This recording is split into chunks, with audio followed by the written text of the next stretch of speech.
Boa tarde a todos. Sejam bem-vindos à casa de Joana de Ângeles, nossa casa querida.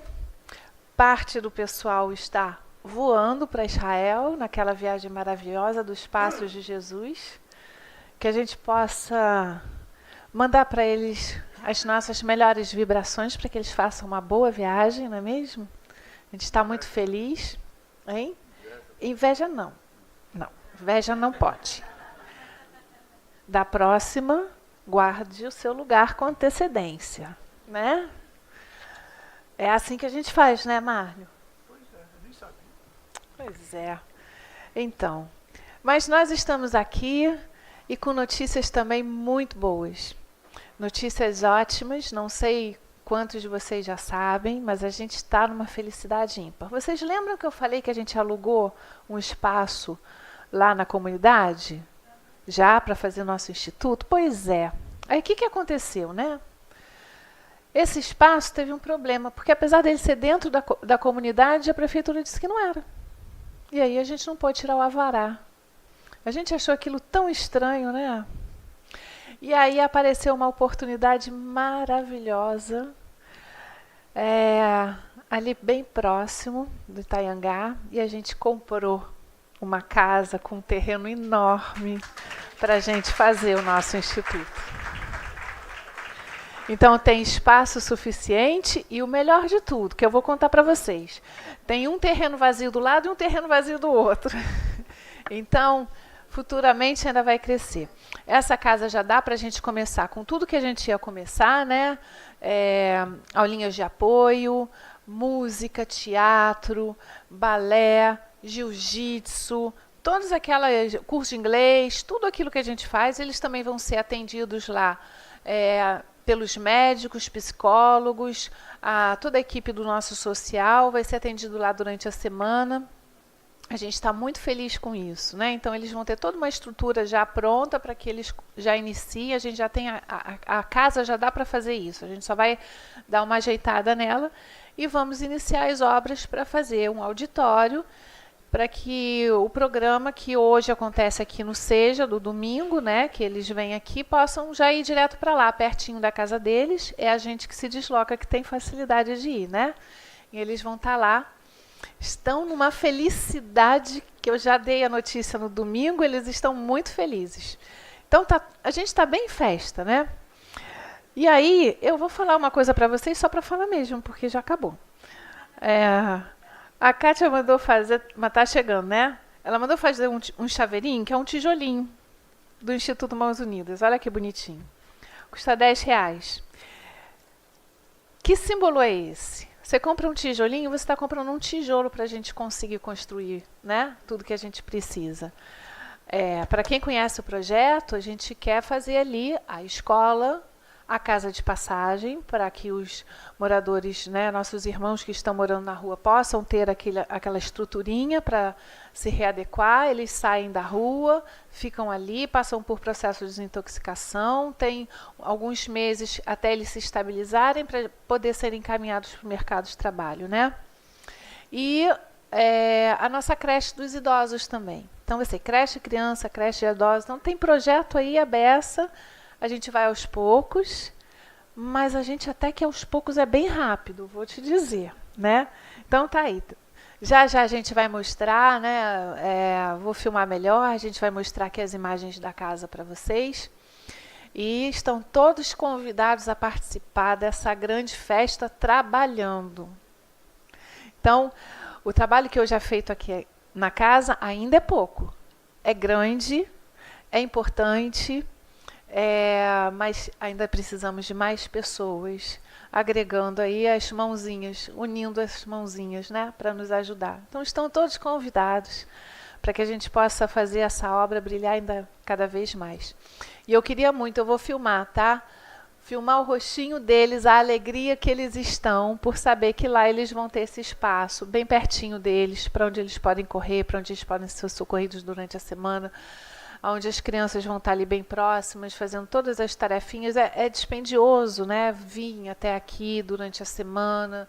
É complicado a gente dar um auxílio para passagem, mas isso tudo custa muito caro para eles e para o Instituto, que a gente pode estar colocando esse dinheiro, investindo de uma melhor forma ali dentro mesmo, voltado para eles. Então, é a Casa de Joana agora cumprindo aquilo, né, que desde o início ela vem falando que precisa, e, assim, reclamando que a gente é meio lento, né, mas a gente não é. Tá bom, mas a gente está fazendo. Então, tá aí. Os chaveirinhos acabaram, mas a Kátia prometeu que está chegando. Para os trabalhadores da casa, vocês podem pegar 10 de cada para levar para a família, para os amigos, para ver quem quer ajudar, para a gente levantar os muros dos quais a gente precisa ali para rapidamente ir para lá também com as palestras, a evangelização e tudo mais.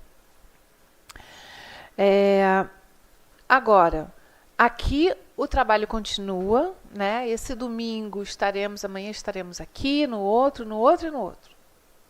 Páscoa não, né? Só depois da Páscoa. Vamos ter um grande teatro aqui também, né, Solange? Mas o que acontece? A cesta básica, né? Que a gente não pode mais chamar de cesta básica. Vocês estão sabendo disso? Não pode mais. É outro nome, ainda não decorei. Mas agora é outro nome. Você está sabendo disso, Márcio? Que não pode ser mais chamado de cesta básica? Não? Pois é. Então, já vê lá que não pode mais, mas tudo bem. A cesta básica, para a gente, para os íntimos, está precisando de alimentos. Principalmente leite. Leite do sachê, da latinha, leite especial. Vocês podem perguntar para a Kátia lá embaixo, no stand do Mãos Unidas, qual tipo de leite está precisando mais. Mas o leite, gente, a gente dá toda semana. E o leite não pode faltar para eles. As crianças realmente precisam muito, né? Para que elas não corram risco de ficar subnutridas. Alguns idosos também. E algumas pessoas com certos tipos de deficiência também levam leite, né? É tão incrível que uma vez tinha uma criança no berçário, que ela chorava, passava de colo em colo. Alguma coisa está acontecendo com essa criança, E aí ela desesperada, e eu cheguei perto de uma lata de leite ninho. E aí ela apontava. E aí ela foi para cima da lata, aí eu deixei ver o que ela ia fazer ali, né? Aí ela abriu a latinha assim, com os dedinhos assim, né? Já sabia até abrir. Menos de 2 aninhos, gente. Aí ela olhou aquilo, ela pegou a mãozinha assim, botou na boca e fez assim... Um pouquinho desse leite ninho, o que não é para uma criança dessa? Às vezes a mãe dá de colherzinha, né? Na hora que ela está em desespero. Às vezes nem mistura muito leite, mas aquele gostinho ligou ao feto e imediatamente ela parou de chorar. Era o que ela precisava para se sentir nutrida de alguma coisa que a gente não conhece, mas que está dentro dela. Às vezes o alimento tem esse poder, né? Então, mais do que isso, sanar a fome, sanar as deficiências e trazer esse aconchego para o coração. Leite, gente, não esqueçam, tá? É muito importante. Toda semana a gente dá e faz diferença na vida deles. Tá? Quando chega no final do mês, então, a gente percebe que todos eles estão mais agoniados, estão mais assim, chegam num outro estado que não logo depois de doar a cesta básica. E é isso. Bom, já estamos no horário, vamos elevar os nossos pensamentos. Vamos fechar os nossos olhos, buscando nos concentrar no Pai, em Jesus, que a gente possa deixar aquecer o nosso coração diante da sua presença, Senhor. Que ela possa falar diretamente à alma sedenta de tuas palavras, de teus ensinamentos. Que possamos percorrer o caminho ao teu lado, de mãos dadas, entendendo o que é o verdadeiro amor. O amor que salva a nós mesmos, o amor que salva o próximo, que salva a terra. Que brilhe a sua luz nesta tarde de hoje. aqui todos nós reunidos diante da Tua presença, pedindo a Joana que envolva o Márlio Lama, amigo querido da casa, que ele possa dividir seus estudos e que possamos ter o coração aberto para receber o conhecimento que liberta e que nos ajuda a nos entender, melhorando a vida, melhorando o próprio caminho. Obrigado, Senhor. Fique conosco. Graças a Deus.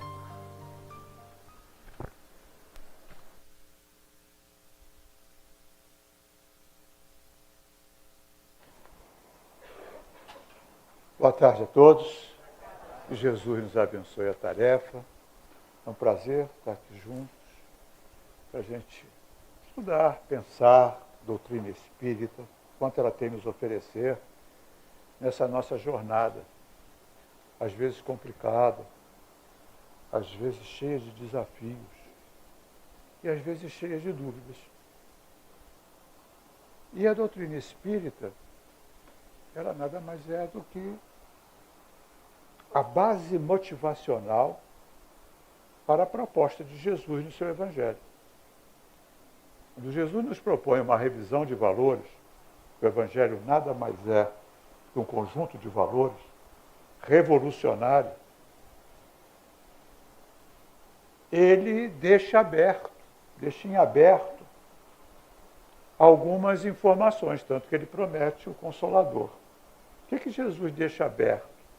Ele promete um hipotético reino dos céus como consequência das escolhas dos valores que ele propõe. O que era muito para a época. Para o judeu da época, para o povo hebreu, o máximo que eles almejavam era a terra. Tanto que Abraão sai para a terra prometida. A gente vê até hoje, lá foram para Israel, para Jerusalém, a gente vê até hoje forte ligação do povo hebraico com a terra. Porque era na terra que eles podiam... Tem algum problema aqui?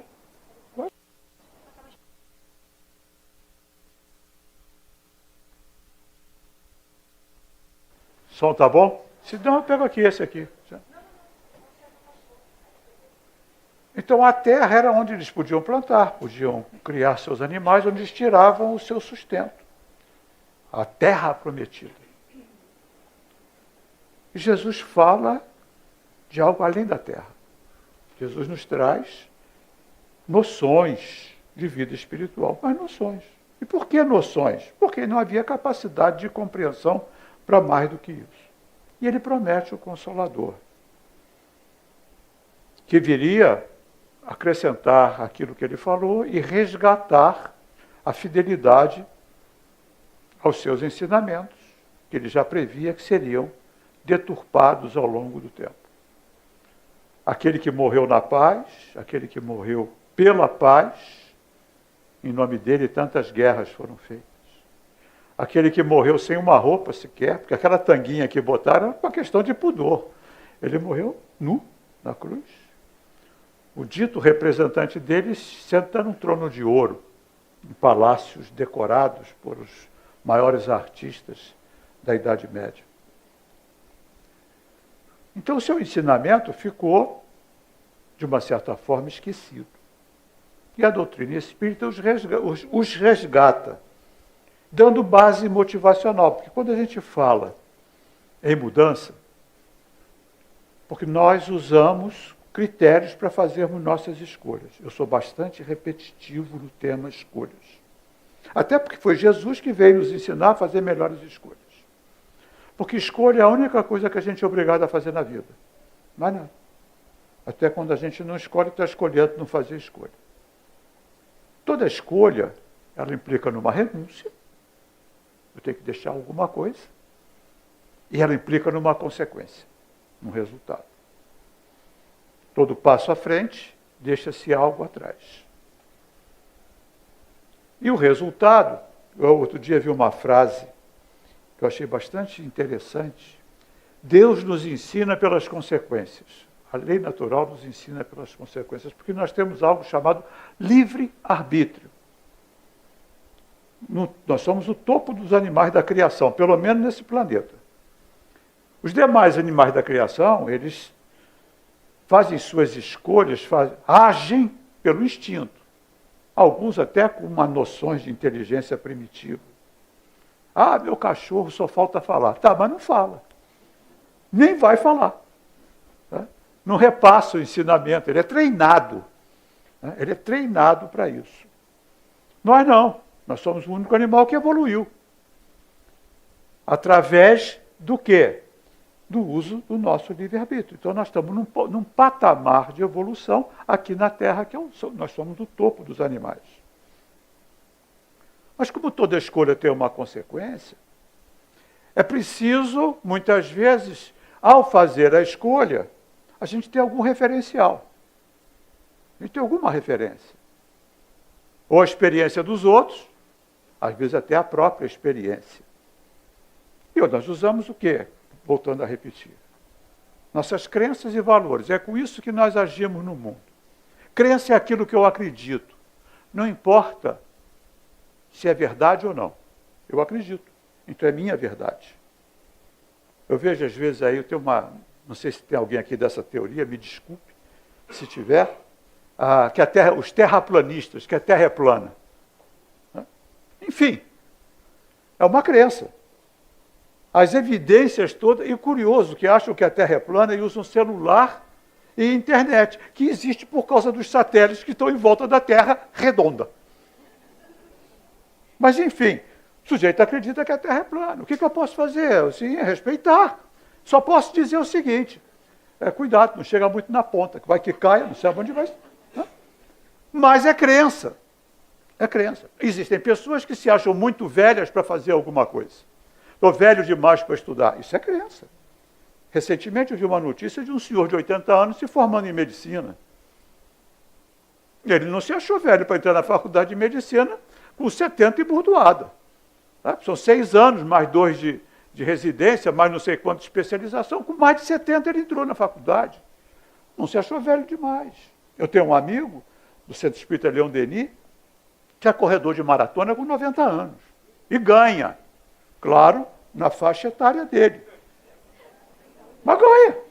Está sempre no Facebook lá com medalha. Ou é primeiro ou é segundo. Quando ele está em segundo, ele está emburrado. Começou a correr com 60 e poucos anos, depois de um infarto. Então ele foi motivado. Ele teve uma base motivacional. Então a gente faz escolha baseada em valores, mas para eu mudar um valor que eu estou agindo no mundo, eu preciso de uma motivação. Senão eu vou continuar usando. Eu estou fazendo, funciona. Por que eu vou mudar? Por que eu vou amar meu próximo se eu, sendo egoísta, estou cercado de coisas que me interessam? Por que eu vou abrir mão da minha posição social? Sabe com quem está falando? Deve ser algum tipo de crise de identidade, né? No meu orgulho. Um dia eu estava na fila de embarque do avião, obviamente na fila dos idosos, né? Preferenciais. E o sujeito passa na frente de todo mundo, todo empercadão, uns 40 e poucos anos, aquele terno que você vê que deve ter custado o que eu ganho no ano, né? Passou com a sua maleta, falou, peraí, eu sou diamante, e foi embora. Quem não é bijuteria vai fazer o quê? Deixa o diamante ir. Eu quero ver se o avião cair, se tem separação de diamante. É tudo igual. Ele era diamante. Ele se acha no direito, né, é uma escolha. É uma forma de agir. Aí Jesus propõe, você quer ser o maior? Seja o servidor de todos. Ama até o teu inimigo. Pô, é complicado. E amar não é amar, é comporte-se. Tenha uma atitude coerente em qualquer situação. É essa a base do ensinamento. Mas para mudar, você tem que me dar uma base motivacional. Essa base motivacional, ela pode vir, por exemplo, por um susto, como aquele meu amigo, com 60 e poucos anos, tomou um susto. Ele infartou, se continuar com essa vida, vai morrer. Como morrer? Né? A gente é espírita, não tem medo da morte, mas também ninguém está com pressa. Portanto, ele foi cuidar da saúde. era sedentário e foi cuidar da saúde. Mudou. As suas escolhas mudaram. Por quê? Porque ele mudou valores. Ele fez uma mudança de valores. A doutrina espírita dá exatamente a base que nós precisamos para a revisão de alguns valores que nós utilizamos na nossa vida para fazer as nossas escolhas. Por quê? Porque fala da vida espiritual. Fala como se formam as sociedades, fala de consequências. E toda escolha tem uma consequência. Mas muitas vezes a gente não tem noção das consequências de longo prazo. Muitas vezes nós só focamos nas consequências de curto prazo. Tudo aquilo que dá prazer imediato, satisfaz os sentidos, traz uma consequência de curto prazo. Senão a gente não faria. Traz prazer. Ah, prazer é ruim? Não, depende. A pessoa que se droga, ela se droga por prazer. Mas em longo prazo, ela tem uma complicação aí pela frente. A pessoa que come de tudo, de qualquer coisa, ela come pelo prazer. Eu nunca vi ninguém ter uma intoxicação de brócolis ou de alface. Não existe, porque é saudável, mas qual o prazer que tem em comer brócolis? Eu, pelo menos, não conheço isso. Pastel, empada, churrasco, linguiça, mortadela, isso dá prazer. Mas isso tem consequência de longo prazo. Nós temos uma visão normalmente muito curta, nós focamos no curto prazo, tomamos decisões em cima do curto prazo, esquecendo que somos espíritos imortais e que nós levamos o resultado das nossas escolhas, ou seja, as consequências não cessam com a morte do corpo. Elas continuam. A doutrina espírita abre as portas do mundo espiritual. Que foi que os espíritos disseram para Kardec? Nós somos as almas dos homens que viveram na Terra e que agora estamos numa outra dimensão. Estamos numa outra dimensão. Então como é que é isso aí? Foi como ele começou. Então nós temos referências. E é muito curioso, porque Kardec, quando ele começou o Livro dos Espíritos, que é o primeiro livro da obra da codificação, ele começa com as suas questões existenciais. Porque ele não tinha noção do tamanho da tarefa. Ele apenas começou a usar para uso próprio. Não era um religioso. Para ele, catolicismo e protestantismo eram correntes filosóficas, porque ele foi criado em França, nasceu em França, conheceu o catolicismo e estudou na Suíça, em Verdun, conheceu o protestantismo, mas não se tem notícia que ele praticava nada. Praticava nada. Era um cientista, um pesquisador, um humanista, mas muito focado naquela visão do século XIX do positivismo. Mas quando vê o fenômeno, atesta que o fenômeno é real, fala que são as almas dos homens que continuaram numa outra dimensão depois da morte. Então quero saber como é que é isso aí. Então ele vai levar o quê? As suas questões existenciais. O que são questões existenciais? São aquelas onde nós questionamos a razão de estarmos vivos, de sermos criados, de estarmos vivendo o que nós estamos vivendo. Por que eu nasci? Já reparou que às vezes o filho da gente fala, eu não pedi para nascer? Já escutou isso? A vontade que a gente tem de dizer, pediu sim, eu não sei onde é que eu estava com a cabeça que eu concordei. Mas tudo bem. Vai falar, isso é falta de caridade. Mas, está ali, né? Questão existencial, por que eu nasci? E por que eu estou convivendo com isso? Para onde eu vou? Qual a razão ou a origem do mal? Deus existe? Eu vim de algum lugar? Ou fui criado no momento da concepção? O que explicam as desigualdades de intelecto, de posição social, de países? Se tu nasce na Suíça, na Dinamarca, países que têm um avanço no que diz respeito à educação, não vou falar em outras coisas, porque eu também não conheço. Outro pode nascer lá na África, num país miserável, no meio lá de um deserto, nem grama tem. Por quê? Isso é questão existencial. Que Deus é esse que permite as desigualdades? O Kardec foi o quê? As questões existenciais. Ele já começa logo com Deus, de cara. Mas ele vai andando nas perguntas e ele tem um momento em que, na minha concepção, ele deve ter, no mínimo, se espantado. Porque quando a gente vai até a questão 625 do Livro dos Espíritos, não tem uma referência a Jesus, a nada. Evangelho, nada.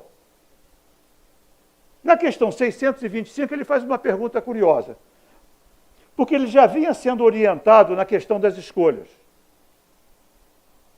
Que a vida espiritual é resultado de escolhas. Aí ele vem e para. Mas vem cá, tem uma referência? Existe um modelo de perfeição para os homens, para me ajudar nas minhas escolhas? Não está escrito dessa forma, mas foi exatamente essa, na minha visão, a intenção. Tem alguém que é referência? Há um padrão, há um parâmetro de referência para eu poder fazer a escolha melhor? Já que eu sofro as consequências dela, mas eu não tenho, nem sempre eu tenho noção das consequências das minhas escolhas. Hoje, qualquer pessoa que fuma sabe exatamente que fumar faz mal para a saúde, que está escrito no maço. Mas há 50 anos atrás, era moda fumar, era até uma autoafirmação. As atrizes do cinema fumavam uma piteira que alguém tinha que acender, que o braço não chegava lá, não sei se alguém lembra disso. Hollywood, a marca, o esporte, aquilo era um incentivo. Não se tinha noção, desculpe, das consequências do fumo. Hoje tem. Hoje a gente tem uma referência. Quem fuma hoje sabe o risco que está correndo. Não adianta processar a companhia de cigarro, porque sabe o risco que está correndo. Faz com consciência. Parece terrorismo espiritual, e é, tá? Para de fumar. Isso faz mal. E leva ao resultado do mundo espiritual. Tá? Porque vai intoxicar centros de força, vai congestionar centros de força, que depois precisarão ser depurados. E a depuração é sempre num corpo de carne. Consequência de escolha. Isso quem nos ensina é a doutrina espírita. Mas vamos lá, na questão 625, Kardec vai e pergunta, mas tem uma referência, tem um padrão de perfeição, ou seja, de escolha, que eu não erre para os homens? A resposta é a mais curta do Livro dos Espíritos, são 2 palavras. Em algumas traduções está errado. Vede Jesus. Algumas traduções colocam só Jesus, está errado. No francês é vede Jesus. Vede Jesus significa o quê? Olha para Jesus. Dá atenção ao que ele falou. Se liga na proposta dele. Então é um modelo, é referência. Para os homens. Então não é referência de perfeição. Que a doutrina nos ensina, que nós fomos criados para sermos perfeitos num momento ainda extremamente distante do nível evolutivo que nós estamos. Não dá nem para saber o que é perfeição. Mas é uma jornada de crescimento intelectual e moral. Moral é a escolha, intelectual é o conhecimento. Então olha para Jesus, a proposta dele. Ela é viável, mas ela é desafiadora. Por que ela é desafiadora? Porque ela entra em choque com alguns conjuntos de valores que nós utilizamos. Ela vai bater de frente com 2 vírus que nós temos. Eu comecei até a falar sobre eles, só não citei-os. Egoísmo e orgulho. Lá no nosso modelo comportamental, afetando as nossas crenças e os nossos valores, nós temos 2 vírus. Egoísmo e orgulho. Quando eu me acho, porque egoísmo e orgulho são vírus siameses. Eles andam juntos. Quando eu me acho, eu tenho mais direito. São 2 componentes que contaminam a qualidade das nossas escolhas, nos levando muitas vezes a uma escolha equivocada, ainda com um resultado muitas vezes imediato, prazeroso, satisfatório. E aí vem as questões da moralidade. Moral é a regra do bem proceder, definição do Livro dos Espíritos. Moral é a regra do bem proceder. Aí Kardec vai lá, aí tá bom. E o que é o bem e o que é o mal? O bem é tudo que está de acordo com a lei de Deus. O mal é tudo aquilo que está fora da lei de Deus. Kardec era chato. E onde está escrito a lei de Deus? Na consciência. A resposta é direta, na consciência. Ou seja, intrinsecamente, nós sabemos o que é o bem e o que é o mal. E não tem meio termo. É maniqueísmo mesmo. Porque até mesmo a ausência do bem, a omissão no bem é um mal. Porque nós não somos responsáveis só pelo mal que nós praticamos. Nós somos responsáveis também pelo mal decorrente do bem que deixamos de praticar. É duro ouvir isso. É duro ler as leis morais no Livro dos Espíritos. É duro. Porque é meta. Não é conquista. O Livro dos Espíritos é um livro de meta. Está com dúvida de alguma coisa no que diz respeito à moralidade, ou seja, às questões morais, abre as leis morais no Livro dos Espíritos que tem resposta. Está tudo. A viver em sociedade tem resposta. Liberdade tem resposta. Igualdade tem resposta. Destruição, calamidades tem resposta. É só abrir. A gente pode não gostar da resposta. Aí é outra história. Porque tem resposta para tudo. Para todas as nossas escolhas, mas nem sempre nós estamos dispostos a reverter um quadro. Então nós sofremos as consequências das nossas escolhas. E aí, algumas vezes, a gente toma consciência que fez a escolha equivocada. Porque nós somos livres para fazer a escolha, dentro de uma gama de oportunidades que se apresentam. Mas nós estamos atrelados à consequência daquela escolha. Não dá para eu escolher e a Denise sofrer a consequência. Não dá. Ela só vai sofrer a consequência se ela ingenuamente aceitar a minha escolha. Mas foi a escolha dela aceitar a minha escolha. A escolha é atrelada, imantada, é fatal sofrer a consequência da escolha. Então, a qualidade da escolha leva a uma consequência que nós podemos chamar de boa ou ruim. E isso a gente chama de felicidade e infelicidade. Então, disparada a ação, porque até o momento de agir, eu ainda tenho controle.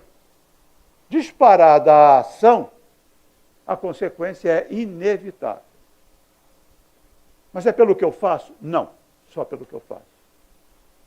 É a intenção que me levou a fazer aquela ação. É ali que está o X da questão. Eu não sou responsável pela ação em si, eu sou responsável pela intenção. Porque eu posso disfarçar a minha intenção na ação. Vamos dar um exemplo. Aqui dentro da casa espírita, não sei se a casa aqui tem, mas muitas casas têm, muitas instituições têm, levar quentinhas, alimento para o pessoal de rua. Temos. Eu falo temos, que eu já me considero daqui. Né? Na minha instituição também tem. Então tem o pessoal que confecciona, tem o pessoal que embala, tem o pessoal que vai para a rua e entrega. É uma ação meritória. Caramba, a gente está pensando, né, naquelas pessoas que estão ao desamparo, população de rua, né, levar uma garrafa d'água, um alimento, alguma coisa. Poxa, isso é uma ação no bem. Mas você pode estar indo lá porque não tem o que fazer. Ah, não tem o que fazer, eu vou lá. É terapia, para você. Pode estar indo lá porque a pessoa que você está paquerando está lá, levando quentinha na rua. Aí, bom, vou lá, porque de repente, quem sabe, dou uma de... vou lá. Pode estar indo lá para aparecer. De repente, alguém me olha. Você filmado aí por um RJ da vida. Também pode estar indo pelo seu bom coração. A ação é igual. A intenção é que qualifica a ação e a reação, a consequência. É a intenção, não é o que eu faço, é o porquê eu faço, que dá a qualidade. E isso é importante que a gente pense, porque muitas vezes a gente acha que está enganando. A gente acha que está dando uma de bonzinho, maravilhoso. Mas qual é a intenção? Eu posso estar aqui com a intenção de divulgar a doutrina espírita.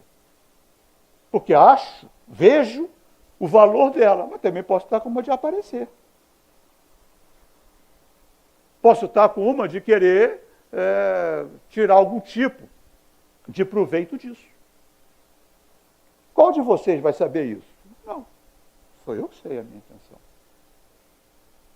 Isso, eu respondo por ela. Pode ser vaidade.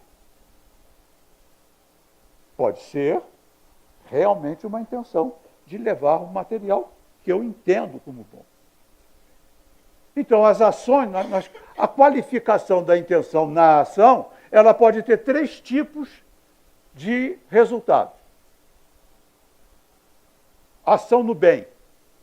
Ou seja, eu agir correto dentro da lei, que é a regra do jogo.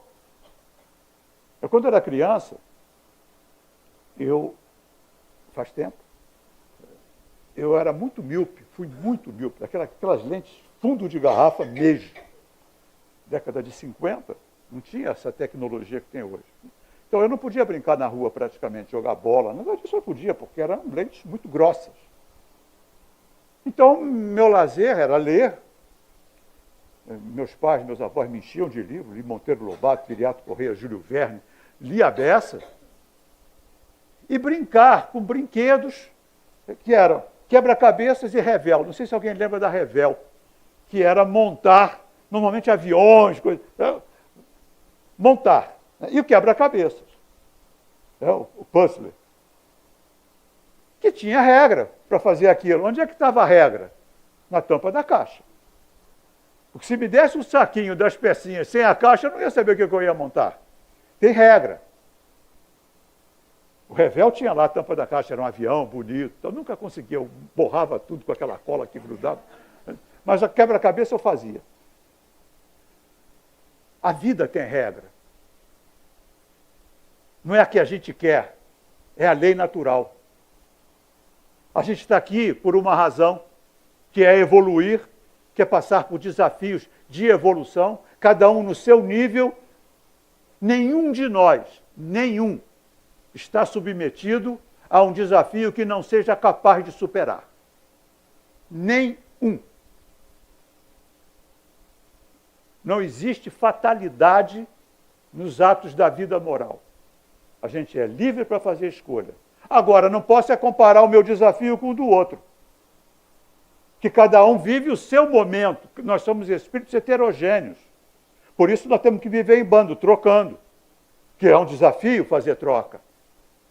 Mas dependemos uns dos outros. Nós somos interdependentes. É desafio. Agora, a dor que é para um, pode ser que para outro seja moleza. E vice-versa. Então não dá para avaliar o outro. Só existe autoavaliação. Podemos usar algumas pessoas como referência de aprendizado, mas é sempre auto-avaliação. E pela lei natural de amor e misericórdia, porque a lei é de amor e de misericórdia, nós fomos criados por um ato de amor.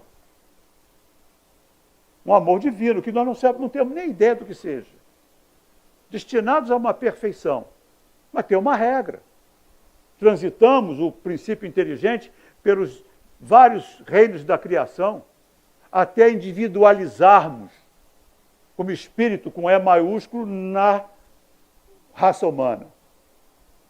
E aí a gente começa uma nova jornada, usando a inteligência, o intelecto e o livre-arbítrio. Começa a nossa jornada. Nós estamos aqui há algum tempo, sofrendo as consequências das nossas ações, muitas vezes equivocadas, porque não utilizamos os parâmetros propostos. Quando eu utilizo o parâmetro correto, ou seja, eu faço a melhor escolha dentro do leque das opções, eu estou no bem, eu evoluo. Porque à medida que eu supero um desafio, outro maior vai aparecer. Lógico. Pô, é assim? Claro que é. Senão eu não vou evoluir nunca. Quem joga joguinho de celular não gosta de jogar aquilo A única coisa que você jogar é free-cell, e é chato pra caramba. Tá? Mas quem joga joguinho de celular sabe que mudou de fase, vai para uma fase mais complicada. E fica feliz, não é? Emmanuel diz isso. Complicou a vida, fica feliz, meu filho. Você está nova fase. Fase. Porque senão como é que eu vou evoluir? Que nem aquela criança que está no primeiro, segundo ano. Se ela não passar para o terceiro, quarto, ela vai ficar estacionada. E a lei nos empurra. Sempre para crescer. É o ato de amor. A maioria de nós aqui é pai, mãe, avô, avó, coisa que o valha. A gente deixa por livre-arbítrio uma criança escolher se vai ou não vai estudar, se vai entrar ou não vai entrar na escola, a gente coloca. Não ir, vai. Quantas vezes você vai arrastando, até chorando, aos berros lá. Dizem que não se usa mais isso, tá? Mas tudo bem. Eu sou de uma outra geração. Mas vai levando lá e enfia na escola. É castigo? Não. É amor. Porque se não colocar lá naquele desafio de ter que aprender, como é que ela vai crescer? Como é que ela vai evoluir? Como é que ela vai chegar aí a ter cultura, a sobreviver num mundo tão competitivo? Você tem que levar lá para a escola. A lei nos coloca na encarnação. Encarnação não é escolha. No máximo, pitaco. No nosso nível evolutivo, no máximo, pitaco. Olha, vai. Vai, meu filho. Dá para ir no Brasil? Dá. Vai. E se não tiver o Brasil? Biafra. Não, eu vou para o Brasil. Deixa comigo. Porque não tem muita escolha. Nosso nível evolutivo, como nós somos ruins de escolha, nosso nível evolutivo, mesmo no mundo espiritual, a gente é meio ruim de escolha. Porque a gente usa parâmetros equivocados. Então vai. Vai por amor. Vai para aquela área que você necessita desenvolver. Mas é desafiador. Então eu posso errar. Pode. Pode errar. Qual é a consequência do erro na lei? Tem dois tipos de erro. Nós temos o erro, que é a tentativa frustrada de acertar. Como eu não domino todas as variáveis, eu posso me frustrar. Mas a intenção foi acertar. Eu vi uma vez, tem um tempo isso. Eu achei interessante pra caramba isso. Era um cirurgião, se não me engano, foi no Paraná, isso foi notícia. Foi no Paraná. E ele estava fazendo uma cirurgia cardíaca numa pessoa idosa, e houve um sangramento que a veia estava muito fina, não parava de jeito nenhum. Eu vi isso como notícia de jornal, ou de televisão. Tem muito tempo. Não parava de jeito nenhum. Ele botou super bonder. Ele mandou pegar um tubo de super bonder, colou a veia da senhora lá no coração com super bonder. E ela sobreviveu. Porque ela ia morrer. Ele falou, ela ia morrer. Não consegui costurar. Colei. O super bonder é tóxico, mas ela ia morrer. E a senhora sobreviveu. Não sei depois quanto tempo. Não me perguntem. Ele podia ter errado? Podia. Foi uma medida extrema? Foi. Mas qual era a intenção? Salvar a vida. Correu o risco do erro. Então é o erro, não errou, não sei nem se errou, mas o erro é a tentativa frustrada de acertar. E nós temos o erro intencional, que é o mal. Eu sei que está errado e assim mesmo eu faço. Já viu o diabético comendo bombom escondido? De quem? É a pergunta. É o erro intencional. Sabe que não pode, eu estou falando só de diabético assim, porque eu estou indo pegando leve, tá? Qual o corrupto que não sabe que desviar dinheiro de hospital, de merenda escolar, causa danos, mata gente? Qual o corrupto que não sabe isso? Vai dizer que não sabe? Ah, não sabia. Ah, quer dizer, eu não sabia que o dinheiro que eu fiquei do hospital matou gente lá por falta de medicamento ou falta de recurso? Sabia. É o erro intencional. Todo erro intencional, todo erro no mal, leva a um sofrimento. Pode não ser agora, não, mas eu comprei apartamento em Miami. Tá bom, mas tu vai morrer e o apartamento vai ficar aqui. Vai ser o mais rico do cemitério. Mas vai responder pela intensidade do teu erro.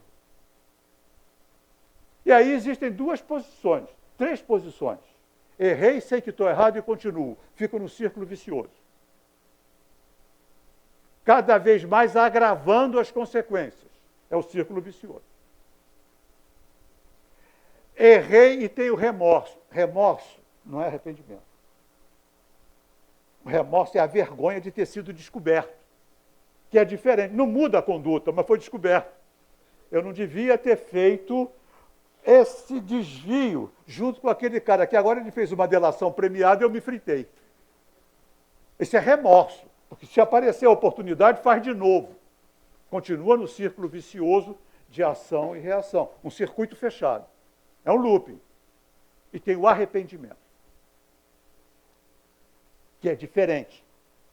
É um sentimento profundo, eu até anotei, de tristeza pelo mal cometido, levando a uma mudança de conduta. Então, esse sentimento profundo. Não devia ter feito, errei. Porém, para a lei, não basta se arrepender. Tem que consertar o estrago. Porque até consertar o estrago, está pendente perante a lei. Jesus falou isso, até o último centavo. Até o último centavo. Porque não adianta, errei aqui com a Denise. A Denise me perdoa. Ela é uma alma generosíssima, você já está perdoada há muito tempo. Mas o rombo que você fez na minha conta bancária, como é que fica? É preciso reparar. Ah, mas eu não consigo reparar com a Denise porque ela me perdoou e ela já evoluiu. Vou ter que reparar perante o conjunto. Judas traiu Jesus. Claro que foi perdoado, mas nem perdoado, porque Jesus nem se ofendeu, sabia que o amigo, que ele chama amigo, aqui vem, sabia que o amigo tinha fraquezas morais. Mas quem é que ralou no sofrimento? Judas. Se arrependeu. Se suicidou pelo arrependimento, jogou o dinheiro fora, se suicidou pelo arrependimento. A dor do arrependimento foi tão grande que ele se suicidou e teve que fazer uma trajetória imensa de reparação. Porque foi com Jesus? Não, Jesus estava em outros planos, ele veio reparar aqui, no mundo, em várias encarnações. Então, não basta arrependimento, não basta sentir a dor profunda de eu errei, é preciso consertar.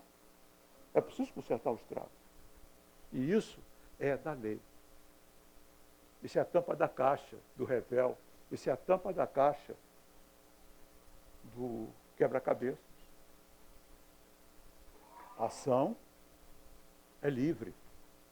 Consequência é escolha da ação. Ou seja, atrelada a consequência é fatalidade da ação.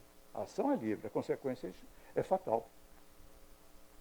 Então, é importante que a gente perceba a qualidade da nossa ação antes de praticá-la.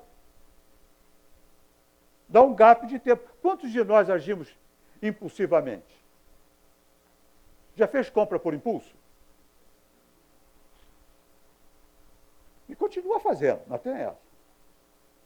Sabe por que o supermercado? E a gente às vezes é induzido.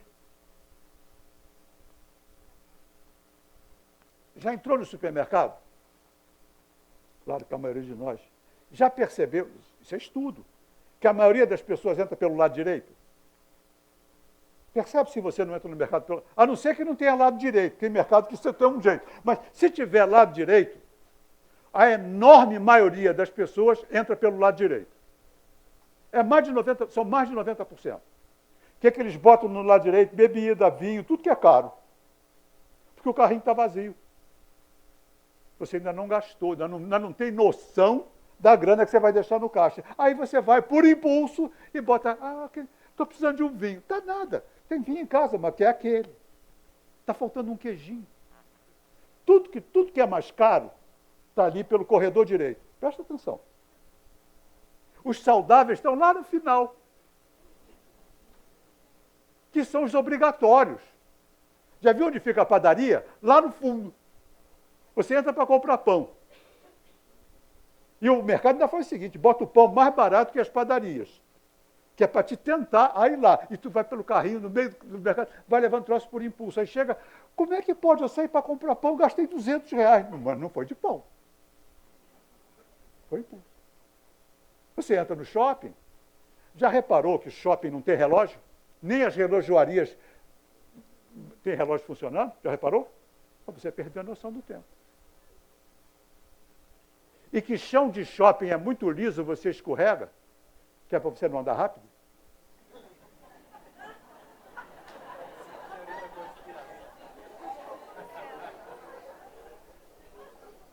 Aí, ó, presta atenção, se não é lisinho, você pode até correr e fazer aquele escorrega.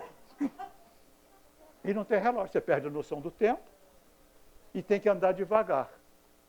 E aí você vai começar a ver uma montanha de coisa que você não precisa, para gastar o dinheiro que você não tem, para se mostrar para quem não conhece. Uma bolsa nova. Bolsa. Comigo é caneta. Ainda bem que estão acabando as papelarias. Comigo é caneta. Não posso ter caneta, que é um negócio sério. Adoro caneta. Mas já não tem mais. Então, mas a bolsa, o sapato, o relógio, seja lá o que for, a roupa. Qualquer pessoa que seja convidada aqui para ir para uma recepção no Copacabana Palace, tem roupa para ir? Esse silêncio foi constrangedor. Não tem.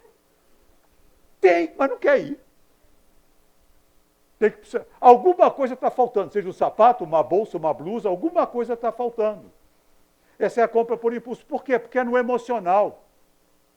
A gente age muito no emocional. E não no discernimento.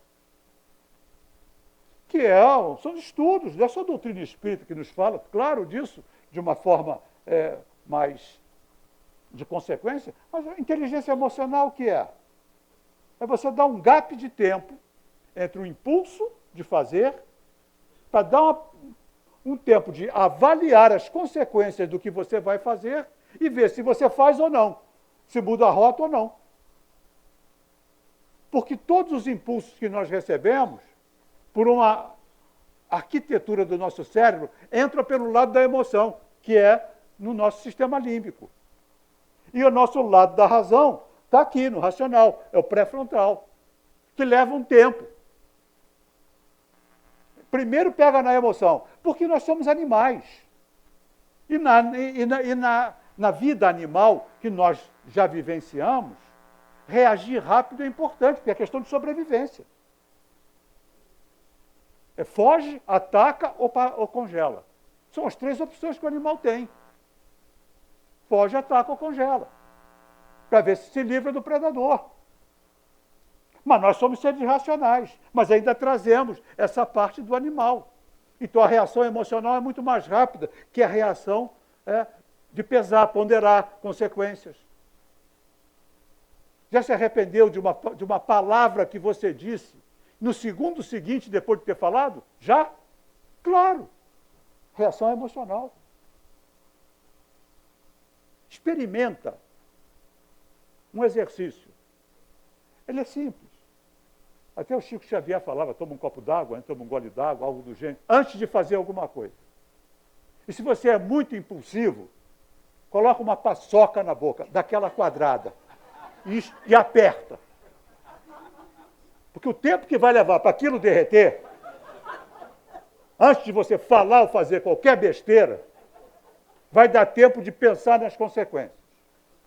Isso chama-se inteligência emocional. Dá um tempo antes da resposta impulsiva. Porque senão a gente cai no erro.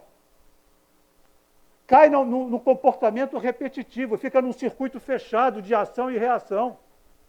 É hábito. Nós temos reações que são habituais. Hábito não passa pelo discernimento. Porque é comportamento automático. E às vezes certos comportamentos automáticos estão nos levando a ter problema na qualidade de vida. No relacionamento, na nossa vida financeira, na nossa vida profissional. Não leva o desaforo para casa, mas é melhor levar dinheiro. Segura o desaforo, leva. Se você for para a rua, você não vai levar desaforo para casa, mas sua família vai ter problemas. Eu tive casos assim, chegando no centro, pedindo uma cesta básica. Não tinha emprego? Tinha. O que aconteceu? O patrão me xingou, eu xinguei ele também e me mandou embora. Filho, agora a sua família está passando necessidade. Pelo seu orgulho, tá bom, o cara não devia ter xingado, mas você devia ter ponderado. É melhor engolir um desaforo e levar comida para a mesa de casa do que você com teu orgulho, não falo isso, obviamente, mas estou verbalizando, com teu orgulho, agora está aqui mendigando uma cesta básica para a família estar passando necessidade, por causa de uma reação impulsiva. Quantos acidentes não, crimes existem no trânsito por reações impulsivas, pessoas que atiram um no outro. Morrem por causa de uma fechada de carro. Não vou levar desaforo, vou lá e dou uma fechada. Eu sei que é desafiador. Eu entro num carro, o lado negro da força incorpora. Eu tenho que dirigir, meu Deus do céu. Sabe o que me segura? Vai que seja alguém que assistiu uma palestra minha. Então é melhor eu ficar na minha, né? Porque eu não sei. Quantos milhares... olha que eu não sou nenhum 5 estrelas, mas eu centro aqui, eu centro lá e tal.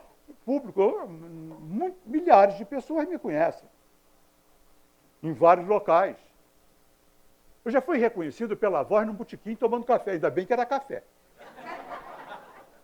Estava tomando café, um cafezinho, conversando com um amigo, o cara atrás de mim. Você não é o Márcio? Eu falei, cara, era um guarda municipal que frequentava o Leão Denis, que me reconheceu pela voz.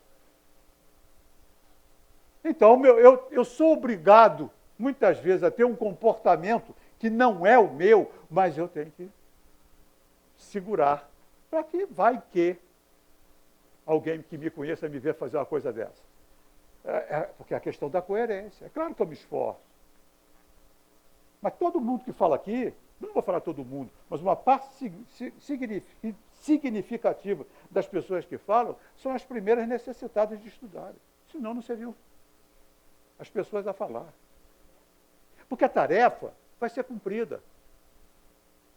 Deus precisa que a tarefa seja feita. Agora, o cara que vai fazer a tarefa é irrelevante para ele. Se não for você, vai ser outro. Foi com Kardec. Quando Kardec percebeu a dimensão do problema que ele tinha, do desafio, problema, do desafio que ele tinha, ele falou com o Espírito da Verdade. Vocês vão me ajudar? Aí o Espírito da Verdade falou para ele, claro, meu filho, senão seria não te amar. E se eu falhar? Tem outro, que já está encarnado. Está lá, obras póstumas, tem outro. E já está encarnado. Porque nos planos de Deus não existe improviso. Se eu não vier aqui, se eu não viesse hoje, tem outro. Tem outro. A tarefa é importante para mim, como executor. Mas eu sou irrelevante para a tarefa, porque o outro pode fazer.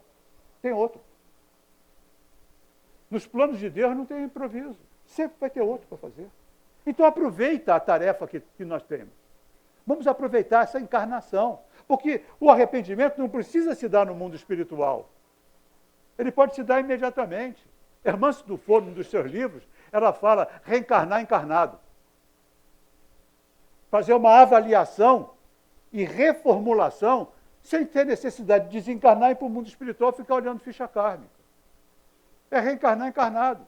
Caiu a ficha, esse comportamento não me interessa mais, essa escolha não me interessa mais, o esforço da mudança é esforço. Mas é uma necessidade. Da mesma forma que a gente faz um esforço para ir para uma esteira 1 hora por dia. Eu faço esteira 1 hora por dia. Odeio. Odeio fazer exercício físico, mas eu tenho que fazer porque é necessário. Eu faço vendo palestra para ver se passa rápido. Mas tem que fazer. Prazeroso? Nem um pouco, mas necessário para a minha saúde. Meu dia rende muito mais quando eu saio da esteira suado, vou tomar um banho. Meu dia rende muito mais do que se eu ficar em casa sem fazer nada, ou inerte. Então, o exercício físico, para mim, é fundamental. O exercício intelectual é fundamental. É esforço. Qualquer esforço de crescimento demanda energia, mas tem compensação. Então, que a gente esteja... Eu sei que eu estou vencendo a hora aqui, já vou ganhar um cartão amarelo, daqui a pouco já um vermelho, e não me convidam mais para falar aqui. E eu gosto de falar aqui. Que a gente pense nisso. Antes da escolha, antes do processo de tomada de decisão, pensa na consequência, para evitar o arrependimento. E se cometeu algo que você já achou que não deveria ter feito, aceita o processo de reparação. Ele vai ser importante para te libertar do peso de ter que voltar numa outra encarnação, ter que fazer outros planos para acabar reparando algo que, de repente, podia ter sido resolvido nessa vida. Jesus nos abençoe os esforços de transformação, que se não fosse sincero, a gente não estaria aqui. Paz a todos. Obrigado pela atenção. Obrigado.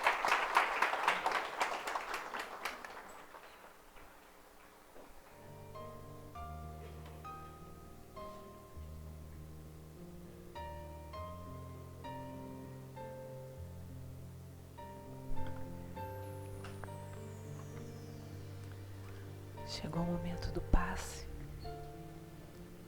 Pedimos aos médiuns que tomem posições. Não há manifestações. Somente a conexão com o Pai, com Jesus. A conexão que nos reharmoniza, que nos equilibra, que nos encoraja a seguir.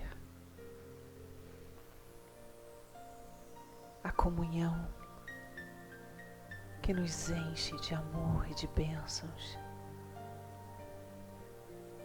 pois mesmo essas que não param de cair sobre nós, nesse momento recaem multiplicadas. Que possamos abrir o nosso coração recebendo cada uma. Nossos amigos espirituais, nossos mentores, auxiliam na cura de cada uma das nossas células. Reorganizam chakras, nosso corpo físico, espiritual e psíquico. Cuidado por amigos e por nós, que demos o passo para estarmos aqui. A vontade faz com que tudo isso aconteça. Então que possamos, de olhos fechados, entrar em oração, nessa comunhão plena e cheia de amor. Abençoa-nos, Senhor. Graças a Deus.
Te agradecemos, Senhor,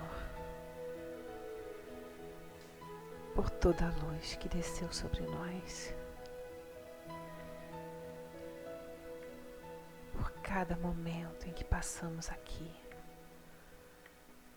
meditando, orando, pedindo, sendo cuidado, sendo envolvido, abraçado.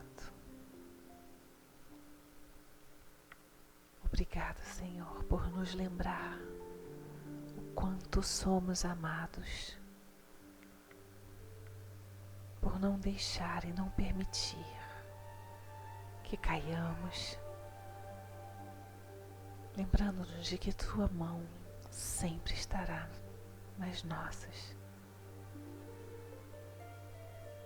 Lembrando, Senhor, que quando não tivermos mais forças, Tu estarás lá, nos reerguendo.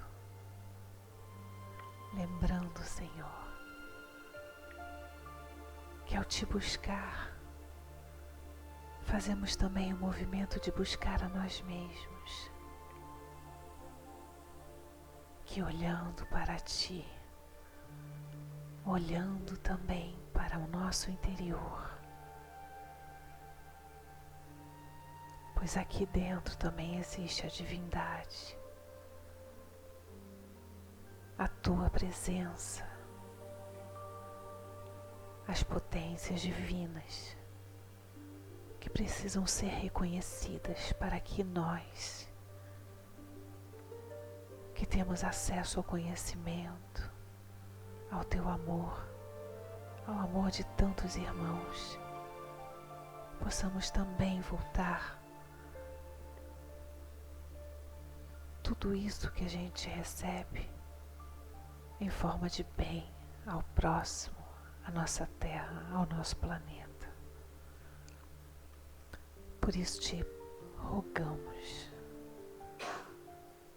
por todos aqueles, Senhor, que passam por momentos difíceis, seja nos países em guerra, seja nos hospitais, nas ruas, nos hospitais também, nos manicômios,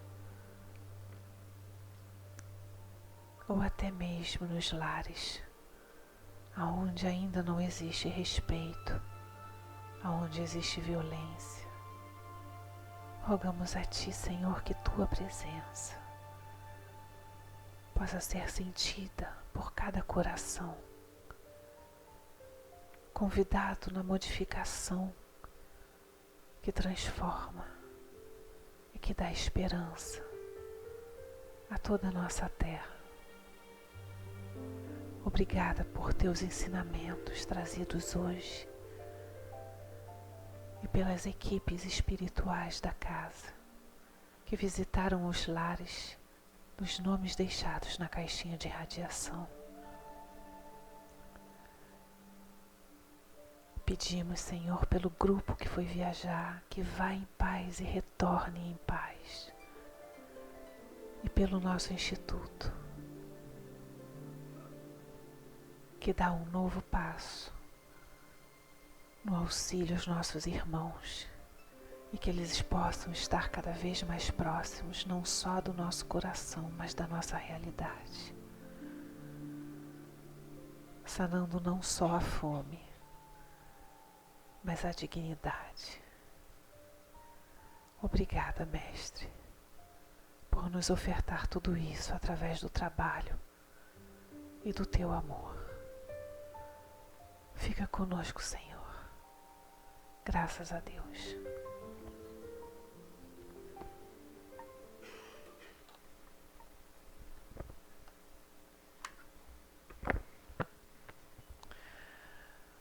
Aqueles que desejarem atendimento fraterno, basta permanecer no salão.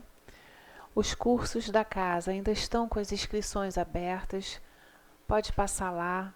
A gente está de braços abertos a receber todos vocês nas nossas salinhas. São 28 cursos esse ano, em dias e horários diversos. Tem sempre um que você pode entrar para trocar ideia, para perguntar, para entender.